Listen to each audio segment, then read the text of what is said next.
오늘은 교회력으로 Baptism of the Lord 이라는 주일입니다. 그래서 오늘 우리가 읽은 본문은 예수님의 세례에 대한 본문인 것입니다. 그리고 이 예수님의 세례의 이야기는요, 공간 복음서들이 모두 기록하고 있는 만큼 신학적으로 중요한 의미를 담고 있는 이야기입니다. 그런데 질문하게 됩니다. 왜 예수님은 세례를 받으셨을까? 라고요.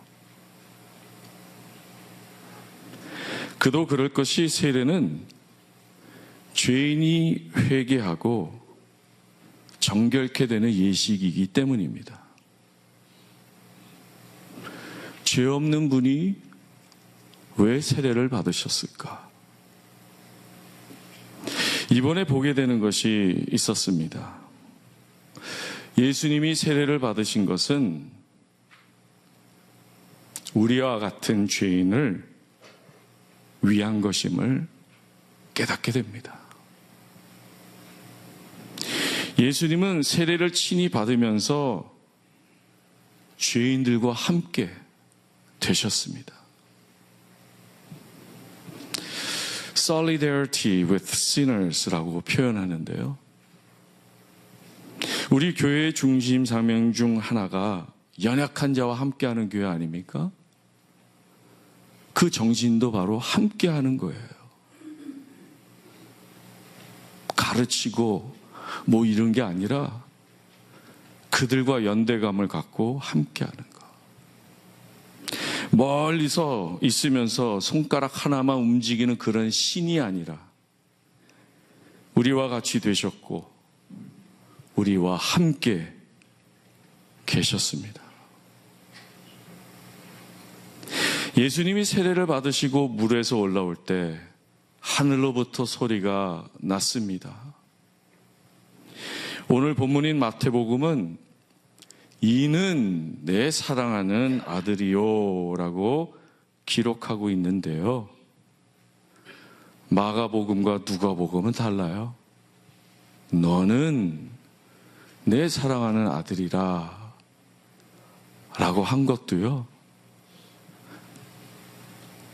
마태복음이 말하고자 하는 것이 드러나고 있다고 생각합니다.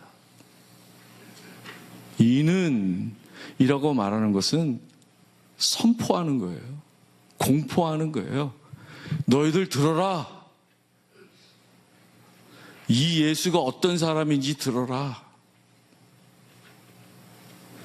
예수님의 세례를 목격하며 주변에 있었던 사람들이 더 중요했다라는 거예요. 그 사람들이 누구였습니까? 세례 요한이 회개하라 라고 외칠 때 회개하고 세례를 받으러 모였던 자들이었습니다. 하나님의 나라를 꿈꾸며 새로운 세상을 갈망했던 자들이었습니다. 그들에게는 소망이 없어서 하나님이 새로운 세상을 만드시기를 바라는 그 부름 앞에 나왔던 자들이었습니다. 오늘 본문에만요, 예수님과 세례 요한의 대화가 기록되어 있어요. 이 또한 마가복음과 누가복음은 포함되어 있지 않습니다. 읽어드릴게요. 요한이 말려 이르되 내가 당신에게서 세례를 받아야 할 터인데 당신이 내게로 오시나이까? 예수께서 대답하여 이르시되 이제 허락하라. 우리가 이와 같이 하여 모든 일을 이루는 것이 합당하니라 하시니. 예수님에 관한 것도 아니고 세례 요한에 관한 것도 아니고 오직 하나님에 관한 것이다 라는 말씀입니다. 하나님의 뜻이 더 중요하다. 만백성을 구원하고 그들에게 영생을 주기 위한 하나님의 그 뜻이 더 중요하다라는 말씀입니다. 주변에 있던 모든 자들에게, 그리고 우리처럼 이 마태복음서를 절해받는 신앙 공동체에게 예수 그리스도의 세례는 죄인들을 구원하시고자 하는 하나님의 뜻이고 이를 수행하고 있는 예수님을 말해주고 있는 것입니다. 죄 없는 예수님이 하나님의 이 귀한 사역을, 그 뜻을 이루기 위해 죄인들과 함께 하셨습니다. 요한복음은요, 이런 예수님을 자기만의 신학으로 다음과 같이 표현하고 있습니다. 이튿날 요한이 예수께서 자기에게 나오심을 보고 이르되, 보라, 세상 죄를 지고 가는 하나님의 어린 양이로다. 우리를 위해서 십자가를 지심같이 우리를 위해서 세례를 친히 받으신 것입니다. Jordan to Calvary, 요단강부터 갈보리 언덕까지 예수님은 우리를 위해서 세례 받으시고 십자가 지셨습니다. 이것이 우리에게 복음이 되지 않습니까? 이것을 들을 때에, 깨달을 때에 우리에게 은혜가 되지 않습니까? 우리 스스로 구원할 수 없기에 예수님이 친히 우리와 같이 되셨고 우리를 위해 세례 받으셨습니다. 우리가 하는 말 중에 이런 말이 있습니다. 인생은 홀로 가는 것이야 라고들 합니다. 그 말은 맞는 말인데 다 맞지는 않다고 생각합니다. 물론 인생은 홀로 가야 합니다. 어떤 의미에서요? 다른 사람이 내 인생을 살아줄 수가 없기 때문입니다. 그 어떤 누구도 내 인생을 살아줄 수 없기 때문입니다. 나만의 주관과 삶의 철학을 가지고 책임감 있게 살아가야 합니다. 남을 의식하지 않고 남을 의지도 하지 않고 살아가야 합니다. 그런 의미에서 홀로 살아가야 합니다. 그런데 믿는 사람들은요, 홀로 살아가는 것에 다른 차원으로 살아가게 되는 사람들입니다.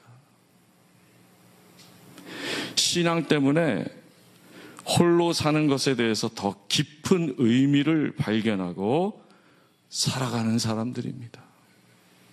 여러분들 한번 생각해 보세요.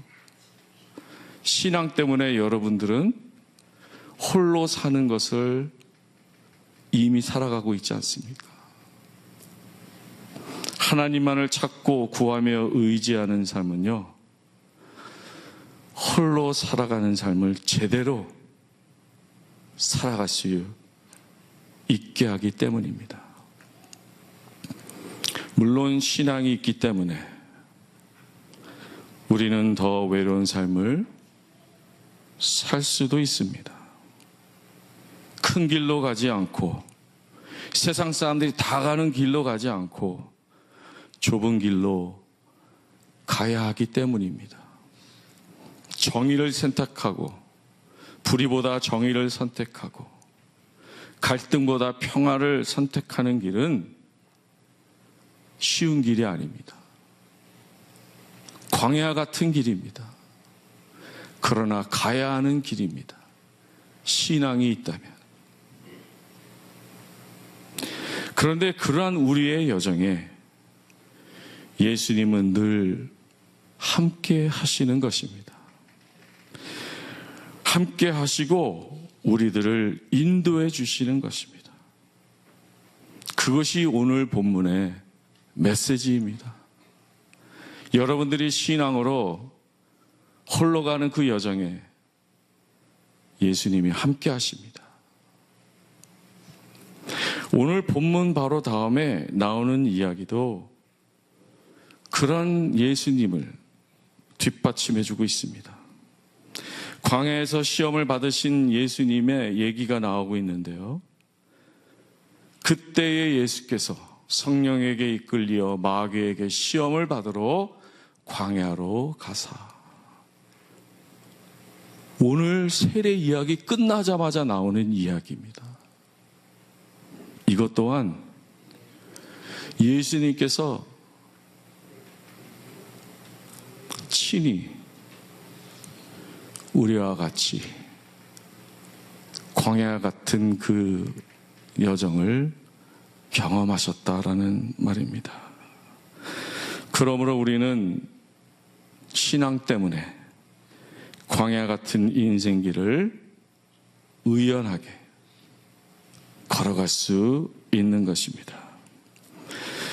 이런 예수님의 모습이 진정한 의미의 임마누엘 아니겠습니까? 신약 성경을 통틀어 마태복음에만, 그것도 한 군데만 임마누엘이라는 단어가 나오고 있습니다. 성경 전체에 3군데 나오는데요, 이사야에 2번, 마태복음에 1번 나옵니다. 마태복음 1장 23절입니다. 보라, 처녀가 잉타하여 아들을 낳을 것이요 그의 이름은 임마누엘이라 하리라 하셨으니 이를 번역한즉 하나님이 우리와 함께 계시다 함이라. 이렇게 시작한 마태복음인데요, 마태복음 마지막 장 마지막 절은 어떻게 끝내고 있습니까? 여기서 예수님은 임마누엘의 약속을 하고 있는 것을 보게 됩니다. 내가 너에게 분부한 모든 것을 가르쳐 지키게 하라. 볼지어다 내가 세상 끝날까지 너희와 항상 함께 있으리라 하시니라. 기쁘거나 슬프거나 사망의 음침한 골짜기에도 우리 하나님은 우리와 함께 계십니다. 그 약속을 믿으시고 붙잡으시기 바랍니다. 요한복음은 임마누엘의 하나님을 성령으로 함께하는 것으로 표현하고 있습니다.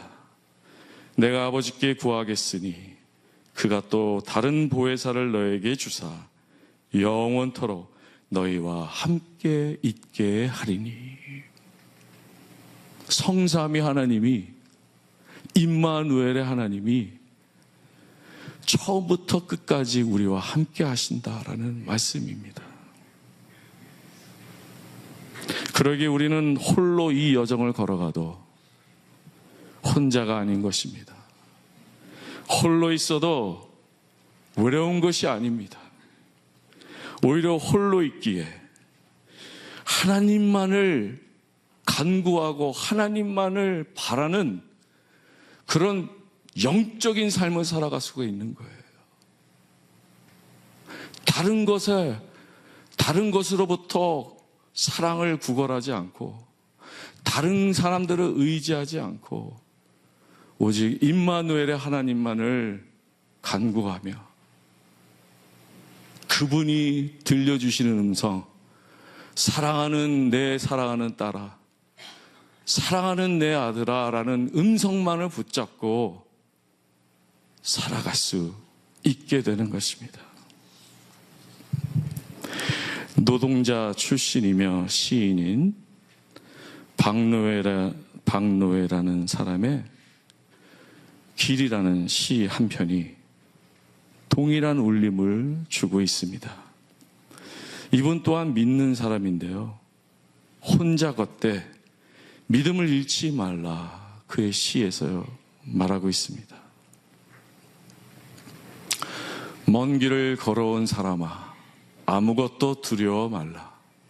그대는 충분히 고통받아 왔고 그래도 우리는 여기까지 왔다. 자신을 잃지 마라. 믿음을 잃지 마라. 걸어라. 너만의 길을 걸어가라. 길을 잃으면 길이 찾아온다. 길을 걸으면 길이 시작된다. 길은 걷는 자의 것이니. 여기에 계신 모든 분들은 거의 다 세례를 받으신 분으로 알고 있습니다. 이 세례가 예수님의 세례처럼 얼마나 중요한지 모르겠습니다. 우리가 세례 받을 때 우리는 예수님과 하나가 되었습니다. 요단 강물에 자신의 몸을 던지신 예수님이 그 후로 세례를 받는 모든 자들과 하나가 되어 주셨습니다. 그래서 우리는 날마다 예수님과 동행하는 삶을 살아갈 수 있게 된 것입니다. 임마누엘의 여정을 걸을 수 있게 되었다라는 것이죠. 세례는 이 놀라운 여정의 시작점이 되는 것입니다. 그런데 세례 받았다고 하루아침에 신앙이 좋아지는 것은 아니지요. 역으로 말해서 신앙이 좋은 사람이 세례를 받아야 하는 것도 아닙니다. 세례 받았다고 천국 가는 티켓만 얻었다고 생각하셔도 안 됩니다. 거기서 그치는 것이 아니에요. 세례는 임마누엘의 하나님과 함께 걸어가는 여정의 시작점입니다. 그리고 어떠한 목표를 향해서, 그리고 나의 삶의 태도가 어떻게 달라져야 하는지, 그것을 시작하는 시작점이 되는 것이에요.